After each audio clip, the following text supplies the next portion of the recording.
بسم الله الحمد لله على رسولنا محمد أما بعد السلام عليكم მოგესალმებით შეიძლება თუ არა მუსლიმ მამაკაცმა ცოლად შეერთოს არა მუსლიმი ქალბატონი ან პირიქით მუსლიმ ქალბატონს შეუძლია თუ არა ცოლად გაჰყვეს არა მუსლიმ მამაკაცს პირველ რიგში რაც შეეხება მუსლიმ ქალბატონს არ აქვს უფლება რომ ცოლად გაჰყვეს არა მუსლიმ მამაკაცს რადგან არა მარტო არა მუსლიმ მამაკაც, არამედ მუსლიმ მამაკაცთანაც რომ მათი თანაცხოვრება რელიგიურად ნებადართული იყოს და ალალად ან მიღებულად ჩაითვალოს, აუცილებელი არის რელიგიური აქტის შედგენა, ანუ ნიქახის ეგრეთ წოდებული აქტის გაკეთება.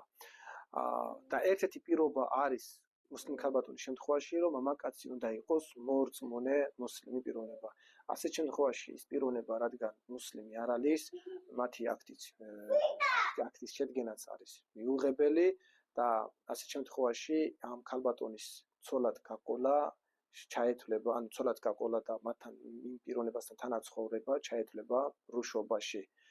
ამიტომ ასეთ შემთხვევაში უნდა გაითვალისწინოს მუსლიმ ქალბატონებმა, რომ რა საფრთხის წინაშე დგებიან. არა მარტო ჩვენი ანუ ისლამის გადმოსახედიდან, არამედ ქრისტიანობის გადმოსახედიდანაც თუ ჯვრის წერა არ იქნება შედგენილი, მათი გადმოსახება სრულყოფილ ქორწინებად არ ჩაითვლება და ჯვრის წერა რომ შედგეს, მაგალითად მუსლიმ ქალბატონმა წაყვა ქრისტიან მამაკაცს და ჯვრის წერა რომ შედგეს, ერთ-ერთი პირობა არის რომ უნდა გახდეს ქრისტიანი. თუ ქრისტიანი არ არის, ჯვარს ვერ დაწერენ, არ დასწერენ. ერთ-ერთი პირობა არის ქრისტიანი და ასეთი საფრთხის წინაშეც დგება ქალბატონი რომ დაქნას იძულებული რომ ის რაქნას შემდგომში გაქრისტიანდეს. ნუ ამას არ აქვს მნიშვნელობა გაქრისტიანდება თუ ასე შემდეგ, ანუ ასეთ პიროვნებასთან, არამუსლიმ პიროვნებასთან თანაცხოვრება ეთვლება მრუშობაში და იქიდან შეძენილი, ანუ და გაჩენილი ბავშვებიც იქნებიან ველედი ძინა, ანუ მრუშობიდან გაჩენილი ბავშვები. რაც შეეხება მუსლიმ მამაკაცს, აქვს თუ არა უფლება რომ არამუსლიმი ქალბატონი შეერთოს, ამ თემასთან დაკავშირებით წმინდა წიგნ ყურანში უზენაესი ალლაჰი სურა მაიდას მეხუთე აიათში არის ნაბრძანები რომ დღეიდან თქვენთვის საკვებად ნებადართულია ყველაფერი რაც რამ კარგი და სუფთა ნებადართული გაქვთ იმათი საჭმელიც ვისაც ებოძა ღვთიური წიგნი ასევე მათაც შეუძლიათ მიეთვან თქვენი საკვები ნებადართულია თქვენთვის ცოლად მოიყვანოთ პატიოსანი და მორწმუნე ქალები და აი ის საკითხი სადაც რაც ეს თემას ეხება იწყება აქედან ასევე წესწიერი ქალები მათგან ვისაც თქვენზე ადრე მიეცათ ღვთიური წიგნი და თუ კი გადაუხდით ურვაც ნება გაქვთ ცოლად შეერთოთ არა გარყვნილობის მიზნით და არა საყვარლად ანუ ჩვენ როდესაც რომ მაგალითად არამუსლიმი ქალბატონი უნდა შევირთოთ ცოლად უფლება გვაქვს რომ შევირთოთ ცოლად თუ ისინი ღვთიური წიგნის მიმდევრები იქნებიან ანუ ქრისტიანი ან იუდეველი სხვა აღმსავლობის მიუღებელი იქნება არა გარყვნილობისა და გარყვნილობისა და საყვარლად, არამედ ოჯახის შესაქმნელად ნებას გვრთავს შერიათით, მაგრამ ჯანსაღი არის თუ არა ასეთი ქორწინება, რა თქმა უნდა, ჯანსაღი არ არის. იმიტომ რომ ნებადართული არის თუ არა, კი ბატონო ნებადართული არის, მაგრამ ჯანსაღი იქნება თუ არა, არ იქნება. იმიტომ რომ პეღამბერ ეფენდიმ სალალლაჰუ ალეიჰი ვესალემი ერთ-ერთ ჰადისში ბრძანებს, რომ ადამიანი ქალს 4 რამის გამო შეირთავს ცოლად. ეს არის პირველი სილამაზის გამო, მეორე არის ფულის ქონების გამო, მესამე არის ძალაუფლების გამო, მეოთხე რელიგიის გამო. ამიტომ თქვენ მეოთხე აირჩიეთ, ანუ რელიგიიდან გამომდინარე. ის პიროვნება, რომელიც რომ არის არამუსლიმი, რა თქმა უნდა, ჩვენ მუსლიმ საზოგადოებაშიც არის ასეთი რამ, რომ ნებადართულად ჩაერთვალოს შემდგომში უნდა გაამუსლიმონ და ასე შემდეგ, ასეთი რამე არ არის. ვინმეს ძალით და იმით რომ თქვათ ასეთ შემთხვევაში ცოლად მოიყვანოს ძალით გამუსლიმანებით არის მიუღებელი არის მსგავსი რამე არ არის. თუნდაც რომ ის სიკვდილამდე არ გამუსლიმანდეს, მაინც ნებადართულად ჩაითვალა, მაგრამ ჯანსაღი არ იქნება. იმიტომ რომ შვილების აღზრდა უფრო მეტ ყურადღება დედას ეთმობა, დედა იმაშობა, ეს დედის როლი ძალიან დიდი არის. აქედან გამომდინარე, უკეთესი არის რომ ისევ მორწმუნე მუსლიმი ქალბატონი შეერთოს მუსლიმ მამაკაცმა. ჰაზრეთი ომერ რადიალლაჰს ხალიფობის დროს, ჰაზრეთ ომერ რადიალლაჰ ეს აკრძალა მაგალითად მის პერიოდში სხვა არამუსლიმები ქალბატონებზე ქორწინება, რადგან მუსლიმი ქალბატონების გათხოვება, ანუ დაუშახება შემცირდა. აქედან გამომდინარე, თუ ჩვენ გვინდა რომ რელიგიურად ისლამის მიხედვით ჯანსაღი შთამომავლობის შვილები გვყავდეს და შემდგომში საფრთხის წინაშე არ აღმოჩნდნენ, ამიტომ აუცილებელი არის რომ მუსლიმი ქალბატონი შევარჩიოთ. აგრეთვე